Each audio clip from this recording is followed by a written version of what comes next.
Welcome everyone to the Ontario Farmland Trust's August webinar. We're so pleased to have you all here today. My name is Rachel Hoff. I'm the Fund Development Manager here at OFT. And also from OFT, we're joined by Executive Director Martin Stradov and Volunteer and Community Engagement Coordinator Tamara Brown. Martin will facilitate the question and answer period at the end of today's presentation. I'm going to begin with a land acknowledgement. The Ontario Farmland Trust works all across Ontario, but we're centered in Guelph on treaty lands and traditional territory of the Mississaugas of the Credit of the Anishinaabe people, the original and ongoing protectors of these lands. Guelph resides on Treaty 3, between the lakes purchased territory, representing an agreement and a respectful partnership between peoples of different nations. As settler nations work to reconcile our relationships with Indigenous nations, we want our work at the Farmland Trust to reflect the respect deserved to the legacy of the original caretakers, whose stewardship of the land has allowed us to enjoy the land's beauty and bounty today. Especially given that the role of land dispossession has been used as a tool of colonization, this context is important to acknowledge. Just a little bit of webinar housekeeping for us today. Throughout the webinar, we encourage participants to share comments in the chat. However, if you have questions for the presenters, please submit those using the Q&A feature. If you have a similar question to one already submitted, please upvote that question, by clicking the thumbs up icon. This will move the question up in the queue so we are able to answer the most popular questions first. Tamara Brown is, of course, on hand to provide support during the webinar. If you have any technical issues, you can message them directly using the chat feature. And if the presenters use any acronyms or terms that you are unfamiliar with, feel free to ask in the chat as well. We'll either respond in the Q&A session or share definitions or additional resources in the chat. And now just a little bit about the Ontario Farmland Trust. For those of you who are unfamiliar with OFT, we're the only provincial-wide conservation organization with a mission dedicated to the protection and preservation of Ontario's agricultural landscapes. Few facts: Ontario's prime agricultural land is a finite, non-renewable resource that comprises less than 5% of Ontario's land base. Farmland is the foundation of the agri-food sector that provides us with locally produced foods, employs more than 835,000 Ontarians, or 10% of the province's labor force, and contributes over $49 billion annually to the province's GOP. It is more important now more than ever that we protect our agricultural landscapes. Ontario has lost 20% of our farmland in the last 40 years, and the rate of farmland loss has nearly doubled between 2016 and 2021 to a rate of 319 acres per day. Once farmland is developed, it's gone forever. So what do we do at the Ontario Farmland Trust? We have a few main program areas. The first of them, our main activity, is permanently protecting farmland. We do that by working with farmland owners who want to protect their lands from future development. We help them do this by placing farmland easement agreements on the title of their property, or if they wish, they can donate their farm property to OFT. We also engage in provincial policy discussions on changing land use policy that impacts farmland. Our education and community engagement programming includes several outreach initiatives that aim to educate the public on what threatens these lands and how we can collectively work to protect them, including webinars like this one.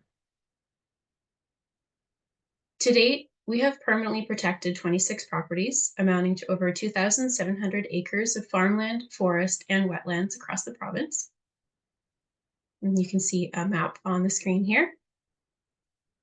And we will begin recording our webinar. The recording will be uploaded to our YouTube channel within a few days.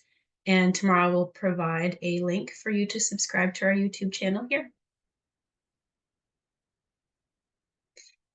And now I'm just going to introduce our presenters. So today we have Franz Hartmann and Abdullah Mir from two different local organizations to share their organization's unique approaches to land access for the next generation of farmers. Franz is the coordinator of the Alliance for Liveable Ontario, acronym ALO. From 2007 to 2018, he was the executive director of the Toronto Environmental Alliance, an urban-focused environmental group. Before that, he worked with Jack Layton, both when Jack was the City of Toronto councillor and MP in Ottawa. Franz has a PhD in urban environmental politics from York University. Franz has also been actively involved with the Greenbelt since 2009, then eventually became chair of the Ontario Greenbelt Alliance and then its coordinator in 2020. Hi, Franz. Abdullah Mir is an organizer with Stop Sprawl Durham. Abdullah is a civic and environmental activist based in Pickering. He is the co-chair of Stop Sprawl Durham and is on the board of a number of community organizations and groups. Abdullah is passionate about building sustainable cities and complete communities. Welcome, Abdullah. And we were hoping to have Helen Brenner here today, but she's not available. But we do wish her, she's not feeling well, so we do wish her a speedy recovery.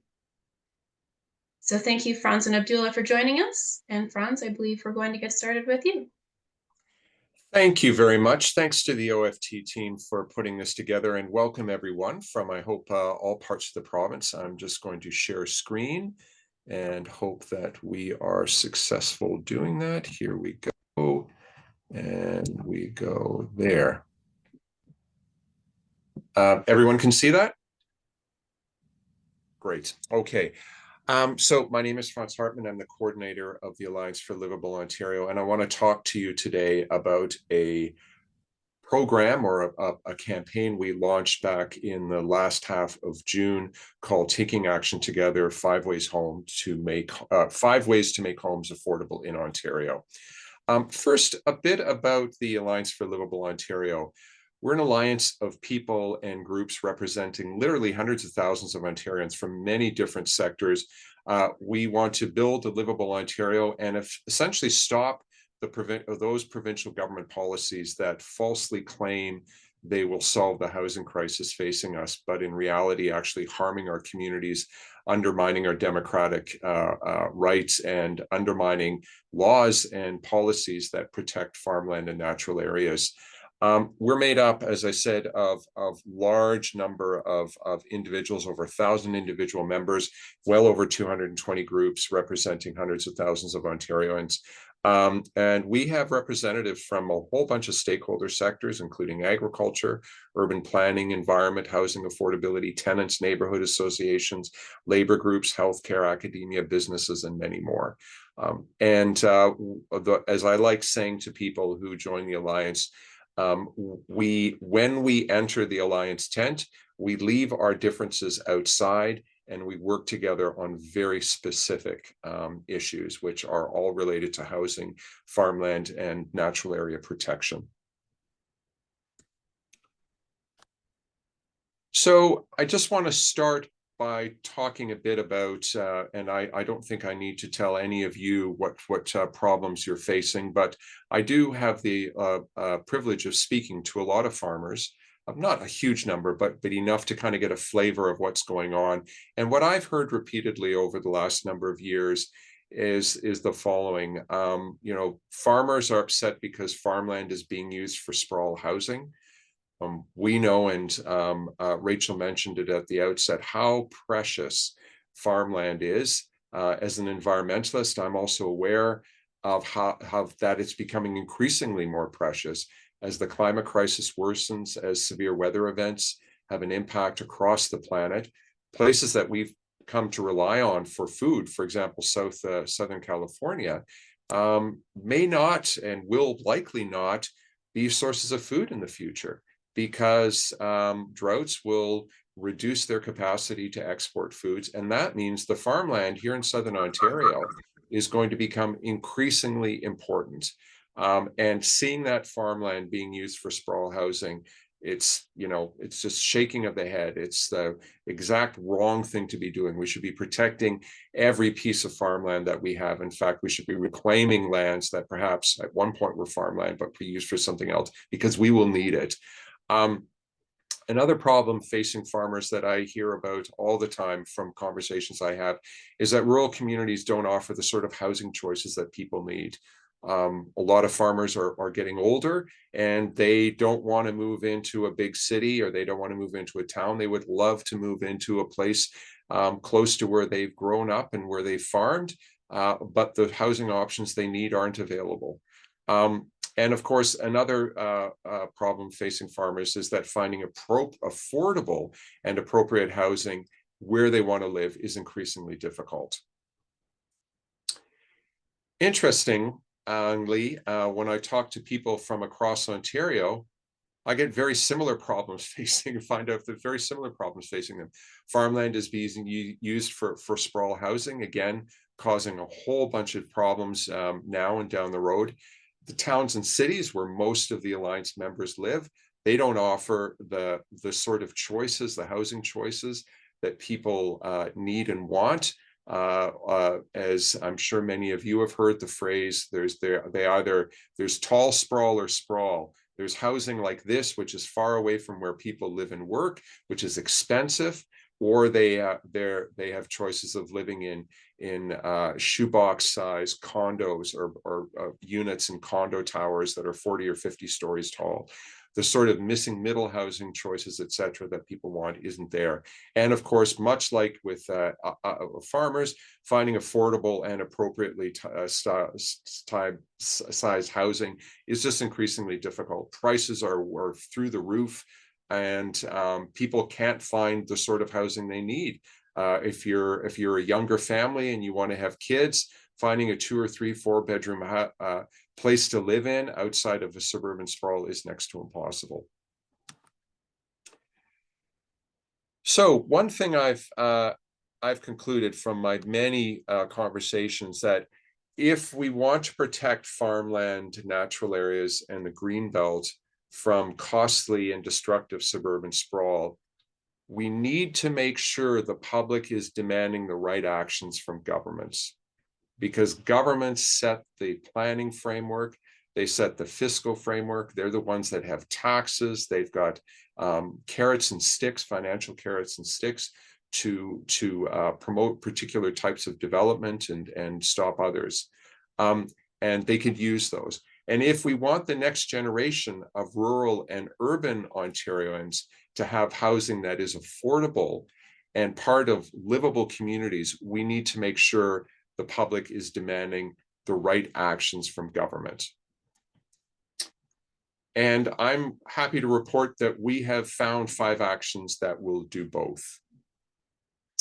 And they are the kind of the foundations of the Taking Action Together 5 Ways to Make Homes Affordable in Ontario campaign. And as I've learned over the years, pictures are worth 1,000 words. So I'm going to show you now a 3-minute video, which I hope nicely summarizes the campaign.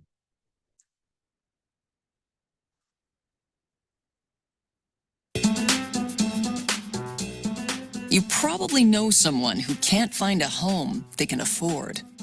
It wasn't always like this.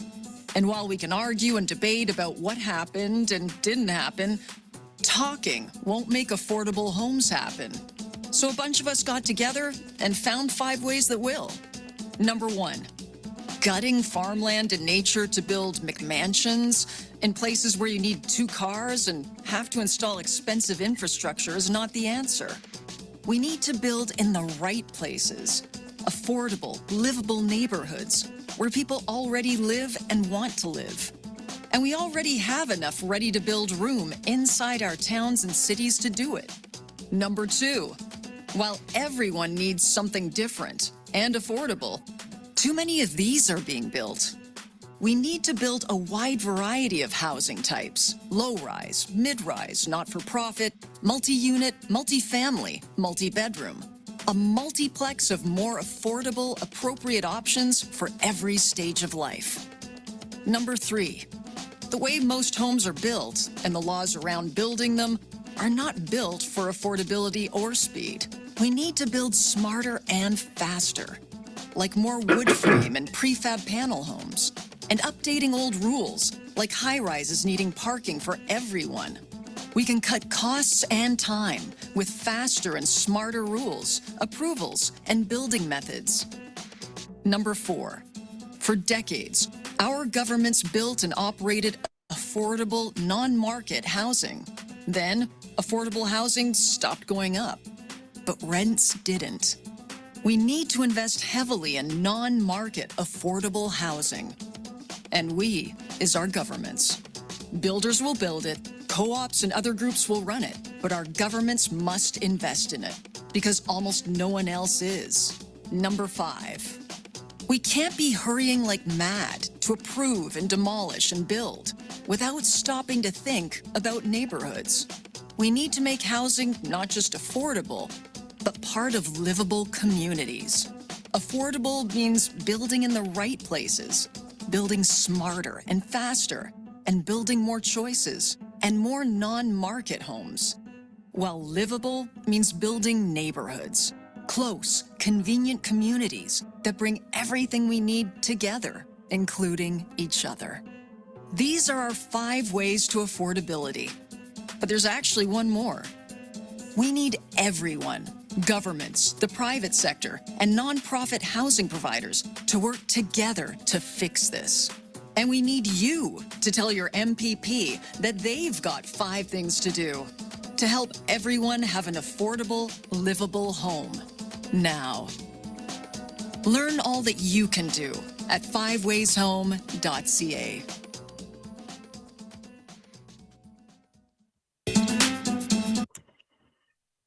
So as I think most of us know in communications, it's important to repeat things. So just so that it's absolutely clear, the 5 key messages are: build in the right places, existing towns and cities, not on farmland and natural areas, not on the green belt. Build a wide variety of housing types, so-called missing middle housing, not just single family homes and matchbox sized condo towers or condo units. Build smarter and faster. Invest heavily in non-market affordable housing the way we used to for decades, and make housing affordable and part of livable communities. We can't just have the housing, we need to have the social infrastructure around. So why did we do this? Well, we kind of had 5 campaign goals, following campaign goals when we set out to do this. We wanted to provide hope for Ontarians that there are doable solutions to the housing crisis. Too often people have no hope and kind of just put up their hands and say, what are we going to do? And so we said we wanted to give them something that are concrete and doable. Secondly, we wanted to get our message out to as many people as possible. So we decided to make it easy to understand and easy to share. The report, the graphics, you'll see more about that in a moment. And then thirdly, we wanted to provide an alternative to the destructive actions that were being pushed by the province. I think you all know, they've been especially in the last 2 years, provincial policies have been led to much more farmland destruction and natural area destruction. Housing crisis is only getting worse. We've dramatically reduced public engagement in planning process. And there's been this assumption that the private sector will solve everything. And of course, that has not worked because the private sector is there to make money. It's not to provide affordable units to people. The report was created and by about 12 or 13 people. Martin was part of the kind of team that brought it all together. And then we went out and got a large number of endorsers, some prominent people here. Greg Sorbera, former cabinet minister under the Dalton McGuinty government in the 2000s. He's also part of a prominent development family. Max Hanskin from the National Farmers Union Ontario endorsed this. And of course, we have Mark Reeser from the Waterloo Federation of Agriculture. Mark is also part of the Alliance for Liveable Ontario coordinating committee. You can see here very diverse, different groups of people and individuals. Doris Greenspun from the Registered Nurses Association of Ontario. It just goes on and on and on. So I just want to take you on a very quick tour of the 5wayshome.ca website, just so you know what's there. When you get to the landing page, you'll have an opportunity to jump to one of 5 action areas, the 5 that I've now repeated a number of times already. And when you get to one of those, you get access to actually a video. There's a 1-minute video for each of the 5 action areas, which goes into a bit more detail than what you saw in this 3-minute video. You also get to read more on the topic. Just clicking that gets you to more text that goes into more details, including a list of recommendations to the federal, provincial, and municipal governments, or actions that each order of government can take to build in the right place. And you can jump to the Take Action page, which I'll get to shortly.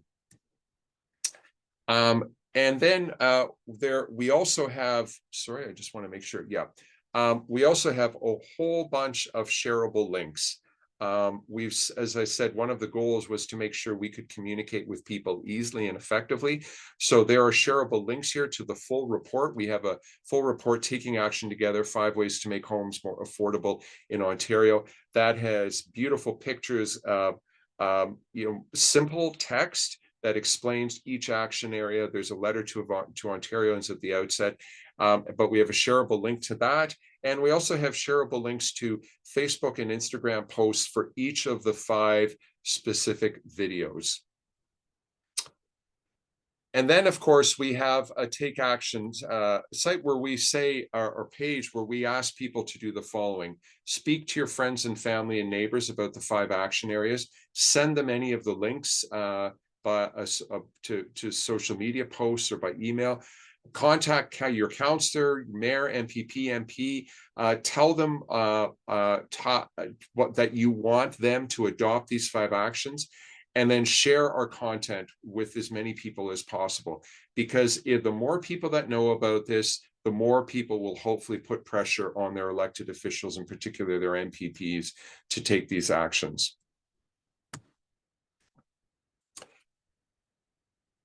So what can you do? Go to the 5wayshome.ca website, share our messaging with your contacts and networks, invite us to meetings and or events where we can share our message.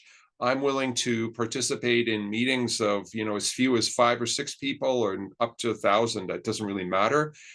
Depending on circumstances, I'm willing to be available in person, but also quite happy to do webinars. And if you like what we're doing, consider joining the Alliance for Liveable Ontario to stay in touch. And you can do that by going to the liveableontario.ca website. One final note, given all of you and that this is the OFT handling this, I think it's important to note that what we've come up with, or what is still needed, is a rural housing strategy. Ontario needs that. Ontario needs a rural revitalization strategy as well.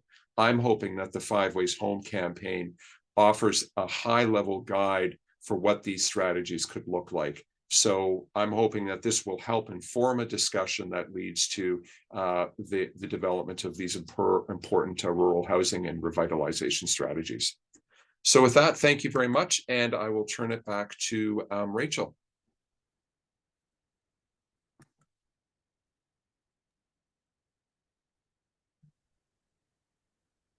Thanks so much, Franz. Okay, so next up we have Abdullah, and you can take it away. Hey, can you hear me okay?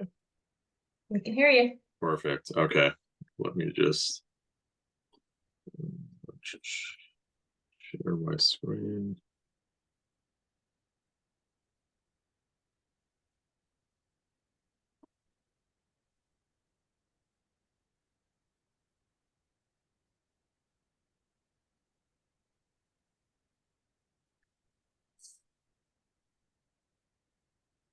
Okay. Okay. Thank you so much, Ontario Farmland Trust, for hosting this webinar. Thank you, Franz, for that really insightful conversation that you've started. We're going to touch a little bit more on some of the things that you talked about. Unfortunately, Helen couldn't be here. She's dealing with a medical issue, but we wish her a speedy recovery. So I'll be doing all of the talking today.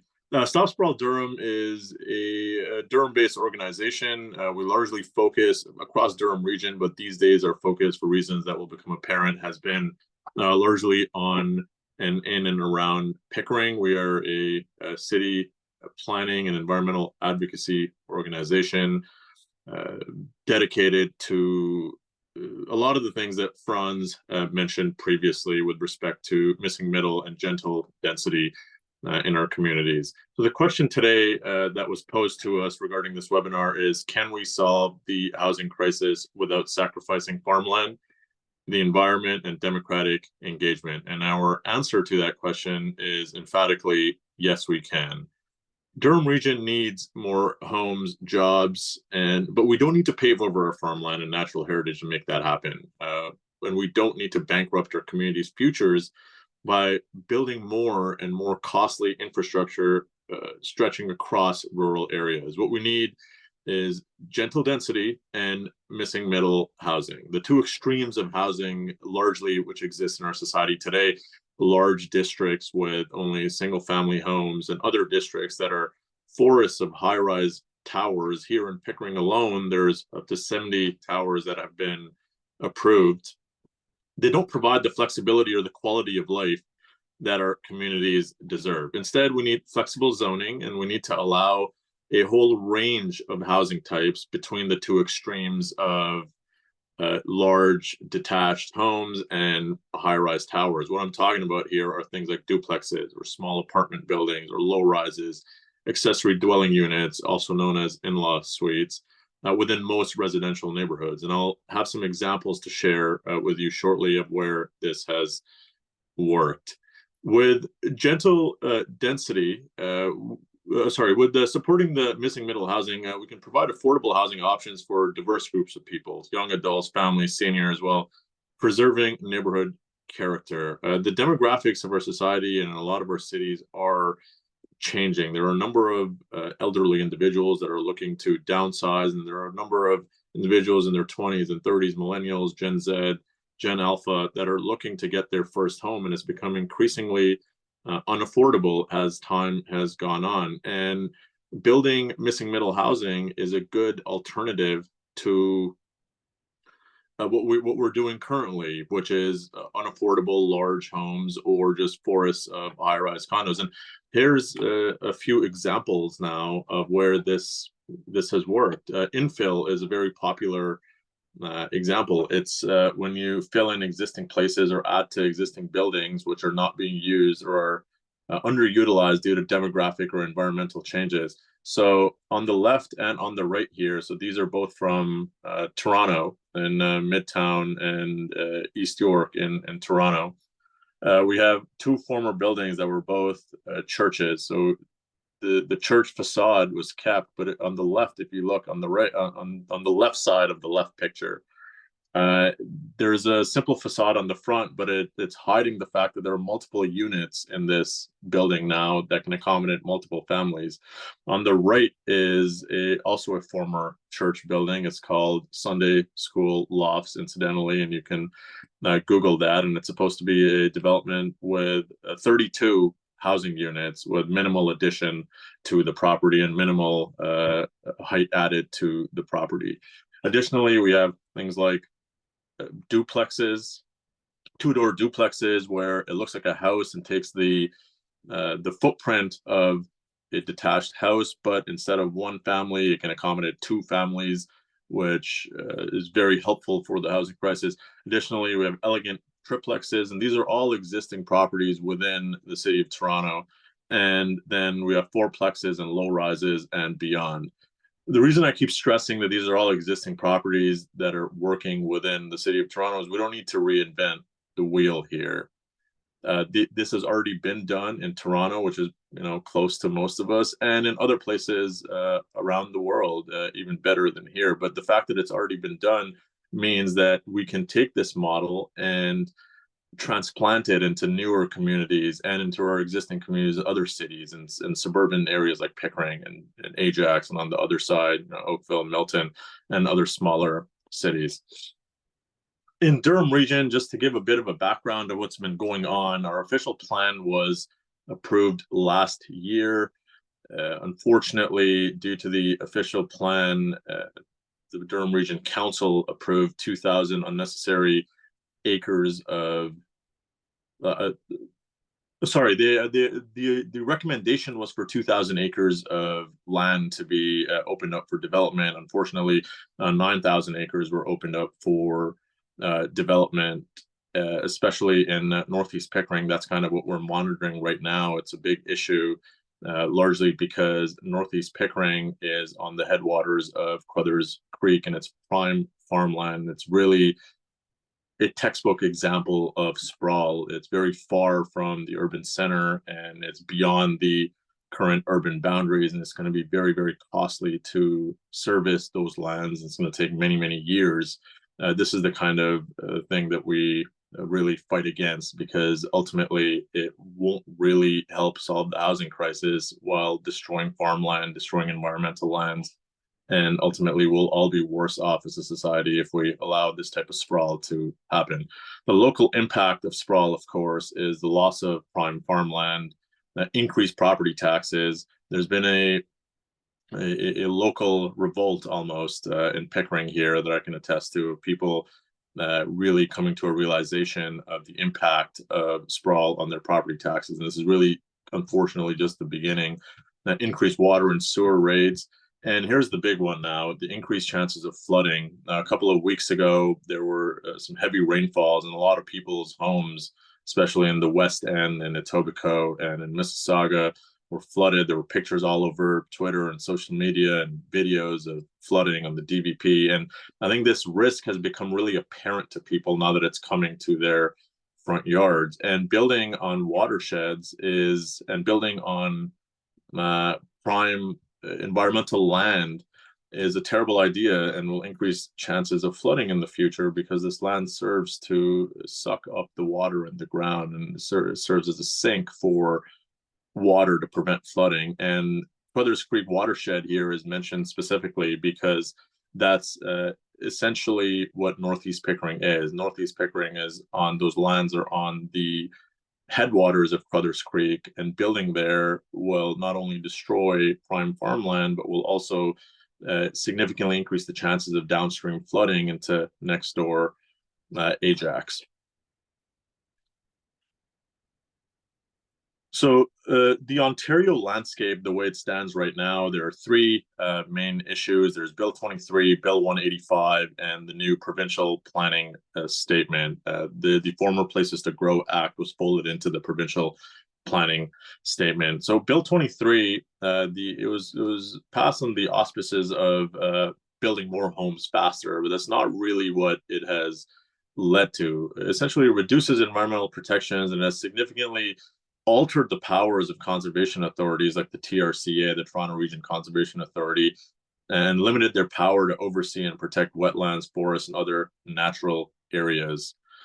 With respect to Bill 185, that has also significantly shifted planning responsibilities. As of the 1st of July, York, Peel, and Halton regions no longer have planning responsibilities. And their official plans will be deemed to be the official plans of their lower tier municipalities, with Simcoe, Durham, Niagara, and Waterloo regions also kind of down the pipeline. And the reason this is an issue, and we can attest to this firsthand living in Pickering, is that it was Durham Region, the Durham Regional Government, which kept Pickering Council in check. They did not support the MZO for development on Crothers Creek headwaters in Northeast Pickering. And if that level of the responsibility, if that level of accountability is removed, there's greater opportunities and greater chances for bad actors to continue with this sprawl agenda, which will harm all of us. Further, with respect to Bill 185, it removes the ability of any person, landowner, non-government organizations, or upper tier municipality to challenge an urban expansion at the Ontario Land Tribunal. This is a huge issue for organizations like ours and other grassroots groups and individuals who oppose urban expansions, because it essentially neuters grassroots support for this type of thing, and it will lead to uninhibited sprawl.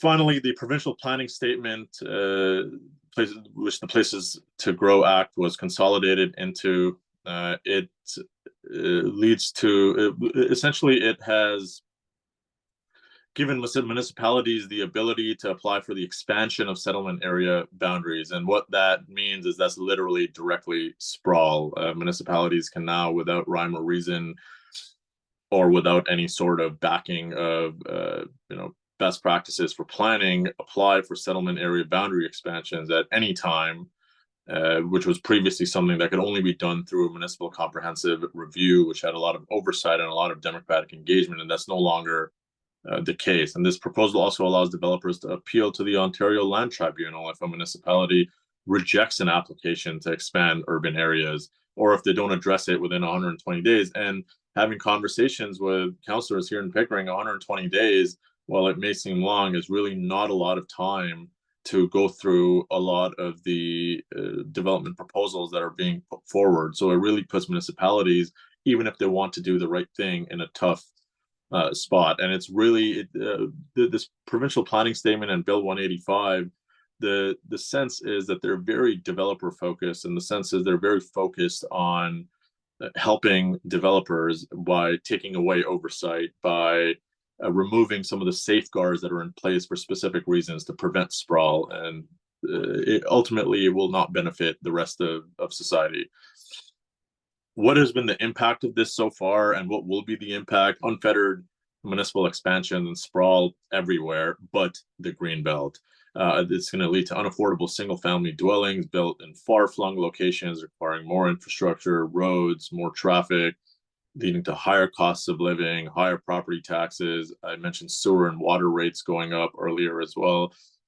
It will lead to the loss of farmland, wetlands, woodlands, meadows, natural heritage areas. This is a situation that's happening right now and it's not just theoretical, it's happening right now in Port Perry. There's a new development that has been planned, which is supposed to build over sensitive wetlands. And it's unfortunately getting to the later stages of approval. And these are things that are happening right before our eyes, largely because of Bill 185. The main thing to keep in mind right now is that the Greenbelt was a huge issue, and it was an issue that united everyone when this provincial government removed the 7,400 acres from the Greenbelt. It united everyone, but since they have been forced to put it back due to unrelenting media pressure, due to unrelenting grassroots support, what's happened now is that the government has adopted this view that the Greenbelt is off limits, that they won't open up the Greenbelt for development. However, what they will do is, through Bill 185, through Bill 23, through the provincial planning statement, everywhere else is basically fair game. It's a real situation of divide and conquer, whereby previously there was a single point of conflict with the provincial government, a single focal point to fight where everyone could be united against the provincial government. Now there are fights in each and every municipality where there are sprawl focused councillors and sprawl focused individuals who would benefit from it. And it's really made it, this situation has made the fight very diffuse, and it's made it very scattered and much more difficult to drum up grassroots support. A quick example of what's happened, the Hamilton experience has happened recently. In 2020, developers submitted applications for a series of small urban boundary expansions, and the Hamilton City Council froze it, and they did not approve the anti-sprawl. They did not approve the urban boundary expansions due to a lot of grassroots anti-sprawl campaigns led largely by Stop Sprawl Hamilton, among other groups. In 2022, the Ford government overruled the city and imposed a 4,500 acre urban boundary expansion. And then in 2023, after the Greenbelt the land removals were put back, the government also walked back the urban boundary expansion in Hamilton.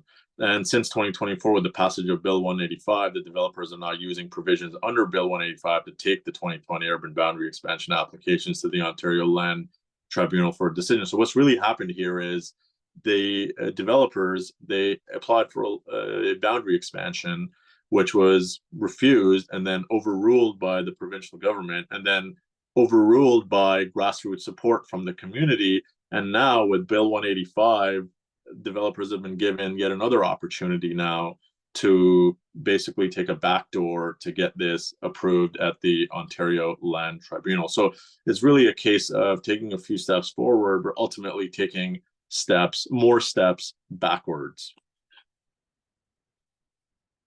Now, going back to the question, can we solve the housing crisis without sacrificing farmland, environment, and democratic engagement? Like with most complex questions in life, the answer to this question is yes, but ... We absolutely can.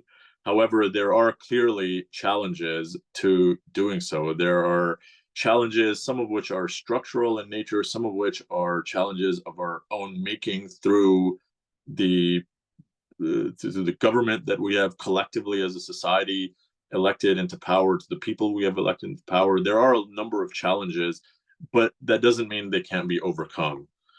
What we've been doing in our community is a couple of things. So firstly, there's been talks of a provincial election coming up, and we've realized that a lot of our issues, a lot of our planning issues are provincial issues. So we've been keeping an eye on when the provincial election will be and trying to empower alternatives to the current government. Ultimately, grassroots support means a lot. Grassroots protests and campaigns mean a lot. That's really how we got the Greenbelt land removals overturned. But it starts and ends with who's in power and who the local representatives are. It's very important to be politically informed and be on top of what's going on in our environments with respect to elections, because that's really, at the end of the day, who writes the laws. And if this government remains in power, then these sensitive environmental lands will continue to be under threat.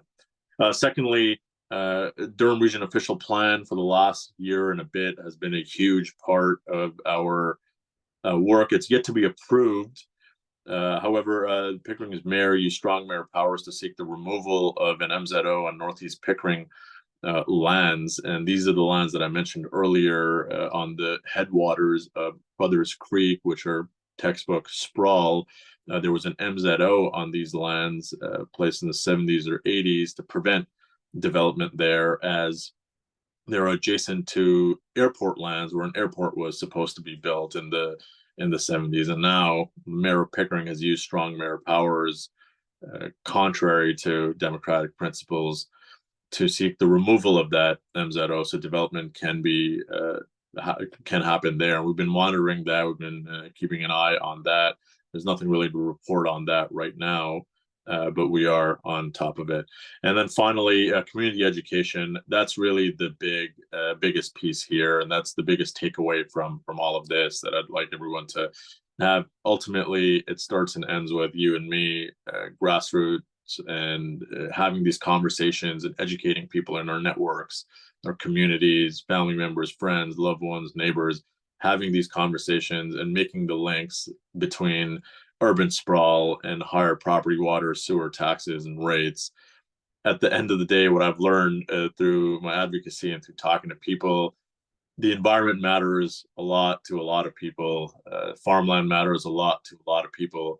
But there's one thing that matters a lot to every single person above and beyond the environment, farmland, and everything, and that's money, and that's their taxes, and that's how much they're paying and how much is left in their bank account. And I've learned that because that's so important to people, it's important to link urban sprawl to a direct loss of money that people will experience. Unfortunately, the most vulnerable in our society and seniors will suffer the most from these consequences, as is usually the case. So it's important to make that link for people. That urban sprawl is very costly, both financially, both environmentally, and in every other way. So what can you do? So first and foremost, educate yourself and others on what's happening and what can be done. Things like ALO's 5 Ways to Home that Franz mentioned are a great start. Visit their website, visit our website, stopspralldurham.com. You can learn a lot more information. The better informed you are, the better educated you are, the better you can disseminate that information to your friends, family, neighbors, and what have you. Call your mayor, councillors, Premier Ford, and Minister Calandra. send them emails. The Premier likes to say that he's always available on the phone, so give him a call, send him an email, send him a letter outlining your concerns. Definitely vote in the provincial election, whenever it may be, and the municipal elections in 2026. And not just vote, you have to vote strategically for candidates. We have to vote strategically for candidates that will not bring forward the sprawl agenda, that are in favor of protecting our farmland, that they're in favor of protecting our environment, and are in favor of sustainable, responsible development. Learn about local issues and engage with local activists. And finally, if it's within your means, please donate to organizations that are working to protect Ontario. Organizations like the Ontario Farmland Trust, the Alliance for Liveable Ontario, Environmental Defense, Small Change Fund, and Eco-Justice, just to name a few. There are a number of organizations across every community that are doing a lot of work on very shoestring budgets, and if you can donate, please do so. And finally, if you want to get involved in Durham region, you can reach out to Helen or myself at stopsprawldurham@gmail.com, or you can visit our website at stopsprawldurham.com and join our newsletter, where we provide regular updates on what's going on. Thank you. Fantastic. Thank you so much, Abdullah, for that presentation. And you packed a lot into a short amount of time. So well done. And Franz, thank you also. Great work on packaging all the time that we spent on all those conversations at the Housing Roundtable, and putting a really comprehensive report together that shows this pathway forward, that we can be addressing different ways, addressing the housing crisis in different ways than this sprawl approach. And I really appreciated, also hearing that when we're talking about the loss of farmland, it doesn't have to just do with the risk of loss of food production, but it has other impacts. Abdullah, I know that you had mentioned, for instance, the flooding, right? Like farmland has such an incredible, important role to play in absorbing water and filtering that water, and what that does for our communities. Lots of other impacts as well, and it's almost this cascading effect that we need to make sure that we're seeing this holistic view of what it means when we are paving over farmland, or having unsustainable community development like what we have been seeing put forward. So yes, thank you both so much. And the last thing I'll say before we get into some questions, I also appreciate from both of you how there's calls to action. There's more that we can be doing, we as in grassroots organizations, and as well as we as the individuals, how important it is to really push this as a political issue coming into the next election. And we need to be well informed to be able to engage in those kinds of conversations. So with that being said, I am going to get into the questions from our audiences today. Just a reminder for folks who have joined us, if you have any other questions that you would like to ask either Franz or Abdullah, please enter those into the question and answer feature through Zoom, and we will make sure we get those shared with our presenters. So the first one that I have is, what do presenters think will be the impact of the following on farmland protection? The removal of the Greater Golden Horseshoe Growth Plan, Bill 185, especially developer-initiated settlement boundary expansions, the limitation of appeals to the Ontario Land Tribunal to those initiated by developers or industry. I know, Abdullah, you touched base on that a bit in the presentation as well, but certainly would love to hear further thoughts on that from either Franz or Abdullah. Sure. Well, I'll start off by saying that if you go to the Alliance for Liveable Ontario website, you will see in our resources section that we actually have analyses, my apologies, of all of those. So bottom line is, it's going to be bad. It's going to be terrible for farmland. And if all of this manifests itself the way that I think the province, in particular, the Ford government wants it to manifest itself, 15 years from now, we're going to have a lot less farmland, and we're going to have a lot more sprawl, and we're still going to have a housing crisis. The one thing I will say is that the laws have been passed. Of course, we have a provincial election coming up, and hopefully the new government will rescind those laws and change them. In the meantime, municipalities are the ones that have to implement these on the ground. And we all have the capacity to talk to our municipal councillors and to our mayors and try to tell them not to proceed with any developments that are on farmland. So regardless of 185, regardless of the new provincial policy statement and Bill 23, we can still try to convince our local municipal councillors not to agree to any proposals that will involve building housing on farmland, and instead say, build in existing towns and cities. You know, there's lots of examples. Abdullah did a great job of outlining what those options are. Now let's focus on municipalities and get them to do the right thing. Yeah, Franz hit the nail on the head. The biggest takeaway from this is that all of these things that the provincial government are doing under the auspices of building more homes and accommodating people and fixing the housing crisis are not actually going to do that. The biggest thing that Franz said here that I liked is 15 years later, the housing crisis is still going to be there, but we're going to be down a bunch of farmland. We're going to be down a bunch of heritage environmental lands, and it's a non-renewable resource. It's not going to come back. Once the concrete goes on it, it's not coming back, unfortunately. That flood protection, that all the other erosion protection that the land provides, it's not coming back. So it is going to have a very disastrous effect, unfortunately. This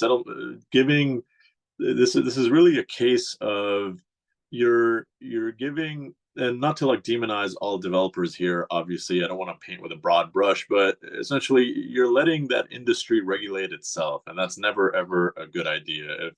If the development industry is able to request settlement area expansions and then go to the OLT and have them approved, there isn't any oversight to prevent sprawl, and inevitably sprawl will happen and the housing crisis will still be there. So it's very disastrous. And then the biggest thing about this that troubles me the most is it's not making headlines the way the Greenbelt land removals were, yet it can be just as dangerous and will be just as dangerous over time. And because it's not making headlines, only people that are really informed know what's going on and about the potentially damaging consequences down the line, which is why it's incumbent upon us to educate each other and keep having these conversations. And I thank the Ontario Farmland Trust for putting this webinar on. This is a great opportunity to get the word out, and hopefully the 30-40 odd people that are here will go out and talk to their networks, and we'll be able to have this conversation on a wider scale moving forward. Absolutely. Yeah. Thank you both so much. I'm going to jump to the next question quickly, and maybe we can squeeze in one more after that. Franz referenced a rural housing strategy, which is very much needed. While people in rural communities are often the most understanding of the importance of farmland protection, there is also opposition to developments that don't reflect, quote, small town character. How do we start to rectify that? Well, I think that, and Martin and I have chatted a bit about this in the past. I think the first step is getting a whole bunch of people around the table who represent rural communities, who represent the businesses that are part of rural communities, and the leaders, the municipal leaders, et cetera, and start having these conversations and figuring out, okay, well, what do we, I always like starting off a conversation like this by saying, what do we want? What do we want to build? And then you figure out, well, what are the tools that are available, the ones that will actually help you build those tools, and then you figure out the process. I suspect when you bring municipal leaders around the table and rural municipal leaders around the table, et cetera, they're probably going to tell you, well, the only tool that we have available in our toolbox is mini versions of suburban sprawl outside of rural communities, because that's all that they've seen. And that's all that, and again, I'm broad brush strokes. I'm sure there are exceptions to this, but generally that's what you see. Coming to them and saying, well, actually, no, there are other options. there are ways of doing small town intensification, rural intensification. There are ways of building homes and housing and building forms that don't look like suburban sprawl, and then giving them the capacity and tools to do that. I think that's how you make that happen. So bring the right people around the table and show them that there are many different tools, or bring the right people around the table, get them to agree to a vision, and then show them that there are many different tools that they can use to do this. And those tools do not require suburban sprawl. Perfect. Thanks, Franz. And Abdullah, did you have anything to add? Because if not, I have one other question that I will throw in there, but the only thing I will add is I want to again emphasize something Franz said earlier and add a little bit to it, which is a lot of times the municipal level of government is forgotten and people kind of don't really care about it that much. But the irony of it is it's the municipal level that affects most people's day-to-day lives the most. So it's extremely important to connect with our city councilors, with our mayors, and those at the municipal level, because at the end of the day, they are the ones that are doing the last mile work on housing. They're the ones that are gatekeeping developments, positive and negative. So while the federal government and the provincial government get all the press, it's the municipal level that has the greatest impact. And they're also, incidentally, the easiest to reach. Every councillor you can reach them in most smaller places. They're very eager to talk to you, very eager to hear from you. So the rest is just putting in the effort to talk to councillors, talk to the mayor if you can. And at the municipal level, that's where we can affect the greatest amount of change. Thank you for adding that. And I see Rachel's popping on because I know that we're about to wrap up, but I'm going to ask one more quick question. Hopefully either Franz or Abdullah, you can answer this in 30 seconds or less, but I saw Michael had a good question in the general chat and I wanted to bring that forward. Is there a provincial housing network focused on the approach regarding the next election that was mentioned? Are the opposition leaders and candidates being pressured to adopt the remedies being presented? Very quickly, the Alliance for Liveable Ontario is developing a strategy leading up to the next provincial election, very much based on the 5 ways home actions. That will involve probably releasing a report card and an analysis of what's happened in the last 2 years, and a call to action to all provincial parties to adopt our recommendations. So bottom line is work is being done. If you're interested in that, just shoot me a line and or shoot me an email and we'll go from there. Yeah, just adding to it, I think the provincial, the opposition parties are largely in support of actual housing plans. So just a quick example, a little while back, before government overruled building fourplexes in cities, and the NDP, which is the official opposition, was strongly in favor of that. So I think the opposition parties are generally more aligned with what most Ontarians want with respect to the various forms of housing. I'm not familiar with a specific, I think the term is provincial housing network that's focused on this, but what Franz mentioned, I think will go a long way towards getting everyone on board. Perfect. Thank you. Thank you both, Franz and Abdullah, for taking on some of these questions. I'm going to turn it back over to Rachel for wrap up. Great. Yes. Thank you both. So I'm just going to do a little quick wrap up here. I wanted to let everyone know that you can stay up to date on the Ontario Farmland work by following us on Facebook, Instagram, Twitter, LinkedIn, and as I mentioned, YouTube, where you can find a recording of this video shortly. Also, please visit the bottom of our website to subscribe to our monthly e-newsletter. We have launched a brand new website, so if you visited in the past, please come back and check out the new version. We've got lots more resources coming out on that website in the near future as well.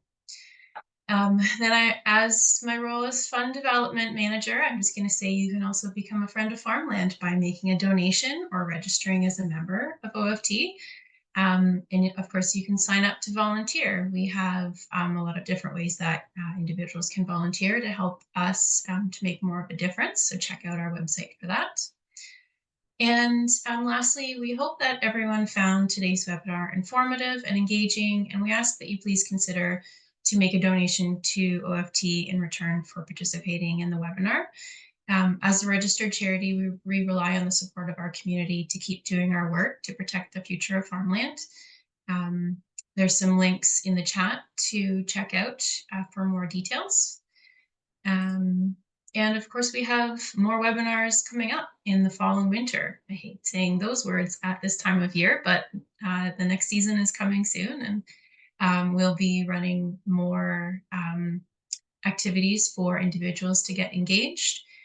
Stay tuned on our social media and our newsletter as those are released. And if you have any feedback on this or any other webinars, we have a survey. Click the link in the chat for that. And then I think that's wrapping up today's webinar. So thanks again to everyone for attending, especially to Franz and Abdullah for sharing the work of your amazing organizations. It was just great to hear what's going on with each of you and the things that we as a society can do to support farmland. So keep up the good work, and thanks everyone for attending.